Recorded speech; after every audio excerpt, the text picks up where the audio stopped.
187 ಕೋಟಿ ವಾಲ್ಮೀಕಿ ನಿಗಮದ ಹಗರಣದ ಬಗ್ಗೆ ಸಿಬಿಐನಿಂದ ತನಿಖೆ ನಡೆಸುವಂತೆ ಯೂನಿಯನ್ ಬ್ಯಾಂಕ್ನಿಂದ ದೂರು ಹೋಗಿತ್ತು. ಬ್ಯಾಂಕಿಂಗ್ ಅಕ್ರಮಗಳ ನಡೆದರೆ ನೇರವಾಗಿ ಸಿಬಿಐ ತನಿಖೆ ಮಾಡುತ್ತೆ. ವಾಲ್ಮೀಕಿ ನಿಗಮ ಹಗರಣದ ತನಿಖೆ ನಡೆಸ್ತಾ ಇದೆ ರಾಜ್ಯ ಎಸ್ಐಟಿ ಕೂಡ. ಸಿಬಿಐ ತನಿಖೆಗೆ ಈಗ ತನಿಖೆ ಬೇಡ ಅಂತ ಎಸ್ಐಟಿ ಕಾನೂನು ಹೋರಾಟಕ್ಕೆ ಮುಂದಾಗಿದೆ. ಸಿಬಿಐ ವಾಲ್ಮೀಕಿ ನಿಗಮದ ತನಿಖೆ ಮಾಡದಂತೆ ಸರ್ಕಾರದಿಂದ ಪ್ರಯತ್ನ ಆಗ್ತಾ ಇದೆ. ರಾಜ್ಯದ ಎಸ್ಐಟಿನೇ ತನಿಖೆ ನಡೆಸುತ್ತೆ ಅಂತ ಕೋರ್ಟ್ನಲ್ಲಿ ವಾದ. ಈವರೆಗೆ ಯೂನಿಯನ್ ಬ್ಯಾಂಕ್ನ ಅಧಿಕಾರಿಗಳನ್ನ ಆರೋಪಿ ಮಾಡೇ ಇಲ್ಲ ಎಸ್ಐಟಿ ತಂಡ. ವಾಲ್ಮೀಕಿ ನಿಗಮದ 187 ಕೋಟಿ ರೂಪಾಯಿ ಹಗರಣದ ತನಿಖೆ ಯಾರು ನಡೆಸಬೇಕಾಗಾದ್ರೆ ಇವತ್ತು ಹೈಕೋರ್ಟ್ನಿಂದ ಆದೇಶ ಹೊರಬೀಳೋ ಸಾಧ್ಯತೆ ಇದೆ. ಒಂದೇ ಪ್ರಕರಣದ ತನಿಖೆಯನ್ನ ಇದು ಎಸ್ಐಟಿ ಕೂಡ ಮಾಡ್ತಾ ಇದೆ, ಸಿಬಿಐ ಮಾಡ್ತಾ ಇದೆ. ಬ್ಯಾಂಕ್ನಿಂದ ಅಕ್ರಮ ಹಣ ವರ್ಗಾವಣೆ ಆಗಿರೋದ್ರಿಂದ ಸಿಬಿಐ ತನಿಖೆಗೆ ಯೂನಿಯನ್ ಬ್ಯಾಂಕ್ ಈಗಾಗಲೇ ಪಟ್ಟು ಹಿಡಿದಿದೆ. ನಾವೇ ತನಿಖೆ ಮಾಡ್ತಾ ಇದ್ದೀವಿ, ಇನ್ನು ಸಿಬಿಐ ಯಾಕೆ ಅಂತ ಎಸ್ಐಟಿ ಹೇಳ್ತಾ ಇದೆ. ಏನಾಗುತ್ತೆ ಅನ್ನೋದನ್ನ ಸದ್ಯಕ್ಕೆ ಇವತ್ತು ಕುತೂಹಲ ಮೂಡಿಸ್ತಾ ಇರುವಂತಹ ವಿಷಯ. ಪ್ರಶಾಂತ್, ಎಸ್ಐಟಿ ಯಾವ ರೀತಿ ತನಿಖೆ ಮಾಡ್ತಾ ಇದೆ ಅನ್ನೋದನ್ನ ನಾವೆಲ್ಲರೂ ನೋಡ್ತಾ ಇದ್ದೀವಿ. ಆದರೆ ಎಸ್ಐಟಿ ಹೇಳ್ತಾ ಇದೆ ಸಿಬಿಐ ತನಿಖೆ ಬೇಡ ಯಾಕಂದ್ರೆ ನಾವು ಮಾಡ್ತಿದ್ದೀವಿ ಅಂತ. ನೋಡಿ, ಇದರಲ್ಲಿ 2-3 ಟೆಕ್ನಿಕಲ್ ಆ್ಯಂಡ್ ಲೀಗಲ್ ಇಶ್ಯೂಸ್ಗಳಿವೆ ಅಂತ ನನಗನ್ಸುತ್ತೆ. ಒಂದು ನೋಡಿ, ಕರ್ನಾಟಕ ಸರ್ಕಾರದ ಅಧೀನದಲ್ಲಿ ಬರ್ತಕ್ಕಂಥ ವಾಲ್ಮೀಕಿ ನಿಗಮದಲ್ಲಿ ಹಗರಣ ನಡೀತು. ಈಗ 87 ಕೋಟಿ ನಡೀತು, 180 ಕೋಟಿ ನಡೀತು. ಇದೆಲ್ಲವೂ ಕೂಡ ನನಗನ್ಸುತ್ತೆ ಮುಖ್ಯಮಂತ್ರಿಗಳು ಏನೇ ಹೇಳಿಕೆ ಕೊಟ್ಟರು ಅಂತಿಮವಾಗಿ ಏನಾಯಿತು ಅಂತಕ್ಕಂಥದ್ದು ತನಿಖೆಯಿಂದ ಹೊರಗಡೆ ಬರಬೇಕು. ಎಸ್ಐಟಿ ರಚನೆ ಆಯಿತು. ಎಸ್ಐಟಿ ರಚನೆ ಆದಮೇಲೆ ಏಕಾಏಕಿ ಅದರಲ್ಲಿ ಇಡಿ ಬಂತು. That is because of money laundering. ಆ ಹಣ ಎಲ್ಲೆಲ್ಲೆಲ್ಲೆಲ್ಲಿ ಹೋಗಿದೆ, ಅಕ್ರಮವಾಗಿ ಏನೇನೋ ಖರೀದಿ ಆಗಿದೆ ಅಂತಕ್ಕಂಥದ್ದು ಬಂದಾಗ ಇಡಿ ಅದರಲ್ಲಿ ಬಂತು. ನಾಗೇಂದ್ರರ ಬಂಧನ ಆಯಿತು. ಅದಕ್ಕೂ ಮುಂಚೆ ಸಿಬಿಐ, ಯೂನಿಯನ್ ಬ್ಯಾಂಕ್ ನೋಡಿ, ಯಾವುದೇ ಬ್ಯಾಂಕಿಂಗ್ ಫ್ರಾಡ್ಗಳಿದ್ದಾಗ ಸಿಬಿಐಗೆ ಒಂದು ಜುರಿಸ್ಟಿಕ್ಷನ್ ಇದೆ, ಅಧಿಕಾರ ಇದೆ. ಅದರಲ್ಲಿ ಕೇಸ್ ದಾಖಲಿಸಿ ತನಿಖೆಯನ್ನು ಮಾಡಬಹುದು ಅಂತಕ್ಕಂಥದ್ದು. ಸಿಬಿಐ FIR ಅನ್ನು ದಾಖಲಿಸಿತು. ಬಟ್ ವ್ಯಾಪ್ತಿ ಏನು ಅಂತಕ್ಕಂಥದ್ದು ಪ್ರಶ್ನೆ. ಓಕೆ, ಅದಕ್ಕೂ ಮುಂಚೆ ಈಗ 3 ದಿನಗಳ ಹಿಂದೆ FIR ಆದ ಮೇಲೆ ಕರ್ನಾಟಕ ಸರ್ಕಾರ ಸಿಬಿಐಗೆ ಏನೊಂದು ಜನರಲ್ ಕನ್ಸೆಂಟ್ನ ಅಧಿಕಾರವನ್ನು ಕೊಟ್ಟಿತ್ತು 2004ರಲ್ಲಿ, ಅದನ್ನು ಹಿಂತೆಗೆದುಕೊಂಡಿದೆ. ಜನರಲ್ ಕನ್ಸೆಂಟ್ ಅಂದರೆ ಏನು? ಕೇಸ್ ಬೈ ಕೇಸ್ ಅಂದರೆ ಏನು? ಈಗ ಯಾವುದೋ ಒಂದು ಮರ್ಡರ್ ಆಯಿತು ಕರ್ನಾಟಕದಲ್ಲಿ, ನಮ್ಗೆ ಅದನ್ನು ಕ್ರ್ಯಾಕ್ ಮಾಡೋಕ್ಕಾಗ್ತಾ ಇಲ್ಲ, ಸಿಬಿಐ ಕೊಡ್ಬೋದು ನೀವು. That is case by case. General consent ಅಂದರೆ ಏನು? ಕರ್ನಾಟಕದ ಯೂನಿಯನ್ ಬ್ಯಾಂಕ್ ಆಫ್ ಇಂಡಿಯಾದ ಒಂದು ಬ್ರಾಂಚ್ನಲ್ಲಿ ಒಂದು ಹಗರಣ ನಡೆದಿದೆ. ಓಕೆ, ಅದಕ್ಕೆ ಕರ್ನಾಟಕ ಸರ್ಕಾರದ ಒಪ್ಪಿಗೆ ಏನು ಬೇಕಾಗಿಲ್ಲ. ಬ್ಯಾಂಕ್ ಕೇಂದ್ರದ ಹಣಕಾಸು ಇಲಾಖೆಯ ಅಡಿಯಲ್ಲಿ ಬರುವುದರಿಂದ ನ್ಯಾಚುರಲಿ ಸಿಬಿಐ ಅದರಲ್ಲಿ ತನಿಖೆಯನ್ನು ನಡೆಸಲಿಕ್ಕೆ ಅವಕಾಶ ಇದೆ. ಈಗ ಕರ್ನಾಟಕ ಸರ್ಕಾರ ಜನರಲ್ ಕನ್ಸೆಂಟನ್ನು ಹಿಂತೆಗೆದುಕೊಂಡಾಗ ಏನಾಗುತ್ತೆ? ನೀವು ಕೇಂದ್ರ ಸರ್ಕಾರದ ಅಧಿಕಾರಿಗಳು ಕರ್ನಾಟಕದಲ್ಲಿ ಬಂದು ಕೇಂದ್ರದ ಅಧಿಕಾರಿಗಳ ವಿರುದ್ಧ ಕೂಡ ತನಿಖೆ ನಡೆಸುವಂತಿಲ್ಲ ಅನ್ನೋದು ಜನರಲ್ ಕನ್ಸೆಂಟ್. ಬಿಡಿ, ಅದೀಗ ಸುಪ್ರೀಂ ಕೋರ್ಟಲ್ಲಿ ಮ್ಯಾಟರ್ ಇದೆ. ಆದರೆ ಈ ಯಾವುದೇ ಕನ್ಸೆಂಟ್ಗಳು ರಿಟ್ರೋಸ್ಪೆಕ್ಟಿವ್ ಆಗಿ ವರ್ಕ್ ಆಗಲ್ಲ. ಹೌದು, ರಿಟ್ರೋಸ್ಪೆಕ್ಟಿವ್ ಆಗಿ ವರ್ಕ್ ಆಗಲ್ಲ ಅಂದರೆ ಏನು?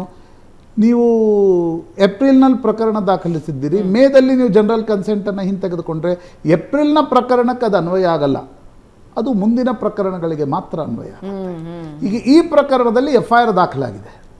ಆದರೆ ಆಂಬಿಗ್ವಿಟಿ ಇರೋದೇನು ಭಾವನಾ?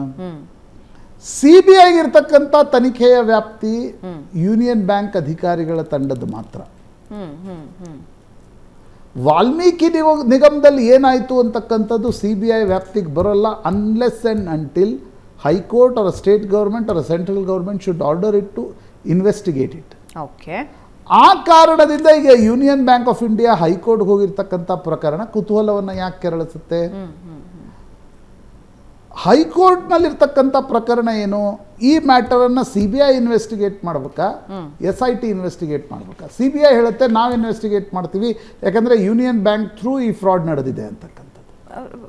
ಪ್ರಶಾಂತ್, ಒಂದು ಕುತೂಹಲದ ಪ್ರಶ್ನೆ. ಇವಾಗ ಓಕೆ, ಯೂನಿಯನ್ ಬ್ಯಾಂಕ್ ಅಧಿಕಾರಿಗಳು ಅಲ್ಲಿ ಏನಾದರೂ ತಪ್ಪು ಮಾಡಿದ್ದಾರೆ ಅನ್ನೋದಾದರೆ, ಅದು ಗಮನಕ್ಕೆ ಬಂದರೆ, ಅವರು ಯಾರಿಗೆ ದುಡ್ಡನ್ನು ಕಳಿಸಿದ್ದಾರೆ ಅನ್ನೋದು ಗೊತ್ತಾದ ಮೇಲೆ ಅವರ ತನಿಖೆಗೂ ಕೂಡ SIT ಸಿಬಿಐಗೆ ಅವಕಾಶ ಇರೋದಿಲ್ವಾ?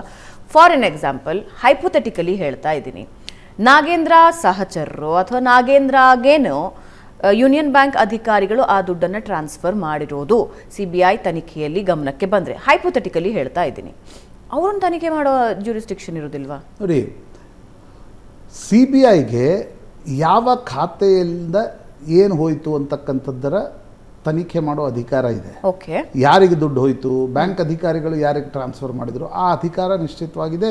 ಯೂನಿಯನ್ ಬ್ಯಾಂಕ್ ಅಧಿಕಾರಿಗಳ ತಂಡದ ಪಾತ್ರ ಅದರಲ್ಲಿ ಏನಿತ್ತು ಅಂತಕ್ಕಂಥದ್ರ ಬಗ್ಗೆ ತನಿಖೆ ಮಾಡುವ ಅಧಿಕಾರ ಇದೆ.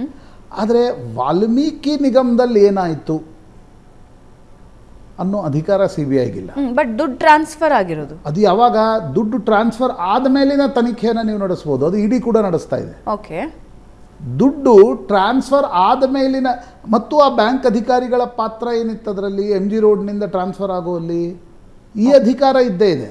ಎಮ್ ಜಿ ರೋಡ್ನಲ್ಲಿ ಅಕೌಂಟ್ ಓಪನ್ ಮಾಡೋದ್ರಿಂದ ಹಿಡಿದು ಆ ಅಧಿಕಾರ ಇದ್ದೇ ಇದೆ. ಆದರೆ ಕರ್ನಾಟಕ ಸರ್ಕಾರದ ಹಣಕಾಸು ಇಲಾಖೆಯಿಂದ ಹೇಗೆ ಹಣ ಹೋಯಿತು ಅಂತಕ್ಕಂಥ ತನಿಖೆಯ ವ್ಯಾಪ್ತಿ ಸಿ ಬಿ ಐಗೆ ಬರಲ್ಲ.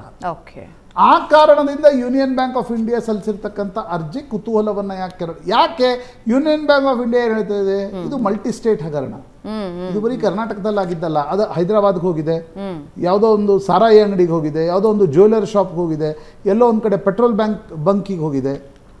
ಅಲ್ಲಿ SIT ಜುರಿಸ್ಡಿಕ್ಷನ್ ಏನಿದೆ ಅಲ್ಲಿ ಅದು ತನಿಖೆಯನ್ನು ನಡೆಸ್ತಕ್ಕಂಥದ್ದು. ಹಾಗಾಗಿ ಯೂನಿಯನ್ ಬ್ಯಾಂಕ್ ಆಫ್ ಇಂಡಿಯಾ ಹೇಳ್ತಾ ಇದೆ, ನೀವು ಸಿ ಬಿ ಐಗೆ ಈ ಪ್ರಕರಣವನ್ನು ಕೊಡಿ, ಸಿ ಬಿ ಐ ತನಿಖೆ ನಡೆಸುತ್ತೆ ಅಂತಕ್ಕಂಥದ್ದು. ಇಂಟ್ರೆಸ್ಟಿಂಗ್ಲಿ ಕಾನ್ಸ್ಟಿಟ್ಯೂಷನಲ್ ಕೋರ್ಟ್ಸಿಗೆ ಯಾವುದೇ ಒಂದು ಪ್ರಕರಣವನ್ನು ಸಿ ಬಿ ಐಗೆ ವಹಿಸ್ತಕ್ಕಂಥ ಅಧಿಕಾರ ಇದೆ. ಈಗ ಸ್ಪೆಷಲ್ ಇನ್ವೆಸ್ಟಿಗೇಷನ್ ಟೀಮ್ ಕೂಡ ಚಾರ್ಜ್ ಶೀಟನ್ನು ಸಲ್ಲಿಕೆ ಮಾಡತಕ್ಕಂಥ ಸಂದರ್ಭದಲ್ಲಿ ನಾಗೇಂದ್ರರ ಹೆಸರನ್ನು ತೆಗೆದುಕೊಂಡಿಲ್ಲ, ದದ್ದಲ್ ಹೆಸರನ್ನು ತೆಗೆದುಕೊಂಡಿಲ್ಲ, ಅಧಿಕಾರಿಗಳ ಮೇಲೆ ಆ ಒಂದು ಬ್ಲೇಮನ್ನು ಹಾಕಲಾಗಿದೆ. ನ್ಯಾಚುರಲಿ ಮೇಲ್ನೋಟಕ್ಕೆ ಅನ್ಸುತ್ತೆ SIT ತುಂಬ ನಿಷ್ಪಕ್ಷಪಾತವಾಗಿ ತನಿಖೆ ನಡೆಸಿದಂತೆ ಕಾಣಲ್ಲ. ಅದರ ಅರ್ಥ ಸಿ ಬಿ ಐ ನಿಷ್ಪಕ್ಷಪಾತವಾಗಿದೆನಾ? ಸಿ ಬಿ ಐ ಇನ್ನೊಂದು ಸರ್ಕಾರದ ಒಂದು ಪಂಜರದ ಗಿಳಿಯಂತೆ ಕೆಲಸ ಮಾಡುತ್ತೆ. SIT ಇನ್ನೊಂದು ರಾಜ್ಯ ಸರ್ಕಾರದ ಪಂಜರದ ಗಿಳಿ. ಈ ಎರಡು ಪಂಜರದ ಗಿಳಿಗಳ ನಡುವೆ ಹೈಕೋರ್ಟ್ ಏನು ಮಾಡುತ್ತೆ ಅಂತಕ್ಕಂಥದ್ದು ಭಾಳ ಮುಖ್ಯ ಆಗುತ್ತೆ. ಬಟ್ ಇದೊಂದು ಅನ್ಫಾರ್ಚುನೇಟ್ ಭಾವನಾ. ಮೊದಲು ಭಾರತದಲ್ಲಿ ಅಥವಾ ಈಗ ನಾವು ಕರ್ನಾಟಕದಲ್ಲೇ ನೋಡ್ತಾ ಇದ್ದೀವಿ, ಕ್ರಿಮಿನಲ್ ಇನ್ವೆಸ್ಟಿಗೇಷನ್ನಲ್ಲೂ ಕೂಡ ಪೊಲಿಟಿಕಲ್ ಇಂಟರ್ಫಿಯರೆನ್ಸ್ ತುಂಬ ಜಾಸ್ತಿ ಆಗಿದೆ. ಅಂದರೆ ನೀವು ಈ ರೀತಿಯ 85, 86, 87 ಕೋಟಿಯಷ್ಟು ಹಣವನ್ನು ಒಂದು ಬ್ಯಾಂಕ್ನಿಂದ ವರ್ಗಾವಣೆ ಮಾಡ್ತಾರೆ. ನೀವು ಅದರಲ್ಲಿ ಮಂತ್ರಿಗಳ ಪಾತ್ರವೇ ಇಲ್ಲ ಅಂತಕ್ಕಂಥದ್ದನ್ನು SIT ಇಂದ ಹೇಳಿಸ್ತಾ ಇದ್ದೀವಿ. SIT ಯಾಕೆ ಪ್ರಶಾಂತ್? ರಾಜ್ಯದ DCM ಹೇಳ್ತಾರೆ, ರಾಜ್ಯದ CM ಹೇಳ್ತಾರೆ, ಇನ್ನು SIT ಹೇಳದೇ ಇರೋದ್ರಲ್ಲಿ ಏನು? ಅಲ್ಲ, ನಾನು ಹೇಳೋದು ಪೊಲಿಟಿಕಲಿ ನೀವು ಹೇಳೋದು ಬೇರೆ, ಆದರೆ ತನಿಖೆಯಲ್ಲಿ ನೀವು ಒಂದು ನಾಗೇಂದ್ರರ ವಿಚಾರಣೆಯನ್ನೇ ನಡೆಸಲ್ಲ. ನಾಗೇಂದ್ರಗೆ ನೀವೇ ಕ್ಲೀನ್ ಚಿಟ್ ಕೊಟ್ಬಿಟ್ಟು ಇವ ನಾಗೇಂದ್ರ ಅವರ ಪ್ರಕರಣದಲ್ಲಿ ಮಾಧ್ಯಮಗಳು ವರದಿ ಮಾಡೋವರಿಗೆ ಅವರನ್ನು ವಿಚಾರಣೆಗೂ ಕರೆದಿರಲಿಲ್ಲ. ಅದಾದ್ಮೇಲೆ ಏನಾಗಿದೆ ಹೇಳಿ? ಏನೂ ಆಗಿಲ್ಲ. ವಾಲ್ಮೀಕಿ ಹಗರಣದಲ್ಲಿ ಏನೂ ಆಗಿಲ್ಲ, ಹಂಗೆ ನಿಂತಿದೆ. ಎಲ್ಲಿವರೆಗೂ ಶುರು ಆಗಿತ್ತೋ ಅಲ್ಲಿಗೆ ನಿಂತಿದೆ. ಅದು ವಿಚಾರಣೆ ನಡೆಸಬೇಕು, ಎಲ್ಲಿಂದ ಬಂದಿದೆ, ಏನು ಮಾಧ್ಯಮಗಳಲ್ಲಿ ಸುದ್ದಿ ಆಯಿತು ಆ ಕಾರಣಕ್ಕೆ ಅಂತ you are setting a precedence. ನಾಳೆ ಬಂದಿರತಕ್ಕಂಥ ಎಲ್ಲ ಸರ್ಕಾರಗಳು ಎಲ್ಲ ಹಗರಣಗಳನ್ನು ಮುಚ್ಚಾಕೋದೇ ಆ SITಯ ಕೆಲಸ ಅನ್ನುವ ರೀತಿ ಒಂದು ವಾತಾವರಣ ನಿರ್ಮಾಣ ಮಾಡ್ತಾ ಇದ್ದೀರಿ, which is not good. Karnataka ಪೊಲೀಸರ ಬಗ್ಗೆ ಒಂದು ಕಾಂಪಿಟೆಂಟ್ ಪೊಲೀಸರು ಅಂತಕ್ಕಂಥ ಮಾತಿದೆ. ಮುಂಬೈ ನಂತರ ಕರ್ನಾಟಕದ ಪೊಲೀಸರು ಕಾಂಪಿಟೆಂಟ್ ಅಂತಕ್ಕಂಥದ್ದು. ಇವತ್ತದು ಈಗ ADGP ಏನು ಬರೆದ್ರು ಪತ್ರ ಅಂದರೆ ಅವರು ಒಂದು ಪೊಲಿಟಿಕಲ್ ಪಾರ್ಟಿ ಜೊತೆ ಗುರುತಿಸ್ಕೊಳ್ತಾ ಇದ್ದಾರೆ, ನೀಟಾಗಿ ಗುರುತಿಸ್ಕೊಳ್ತಾರೆ. ಯಾಕೆ? ಹಿಮಾಚಲದಲ್ಲೂ ಕಾಂಗ್ರೆಸ್ ಸರ್ಕಾರ ಇದೆ, ಕರ್ನಾಟಕದಲ್ಲೂ ಕಾಂಗ್ರೆಸ್ ಸರ್ಕಾರ ಇದೆ.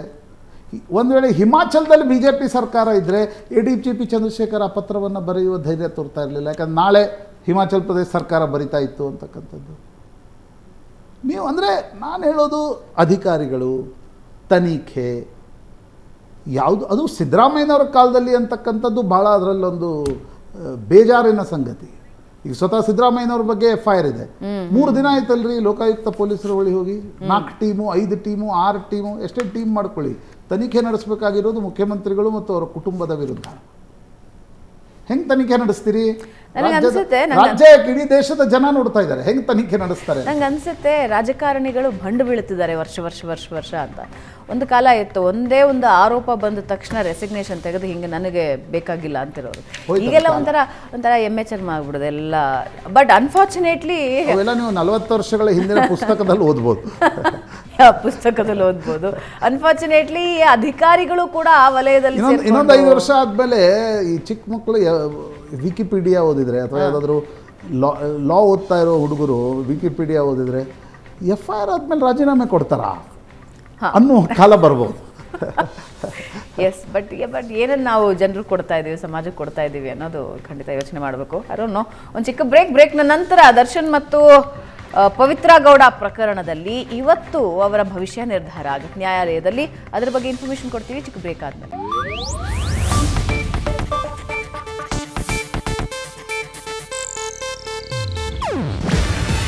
ಇದು ಏಷ್ಯಾನೆಟ್ ನ್ಯೂಸ್ ನೆಟ್ವರ್ಕ್ ಪ್ರಸ್ತುತಿ. ನೀವು ನೋಡ್ತಿದ್ದೀರಾ ಏಷ್ಯಾನೆಟ್ ಸುವರ್ಣ ನ್ಯೂಸ್.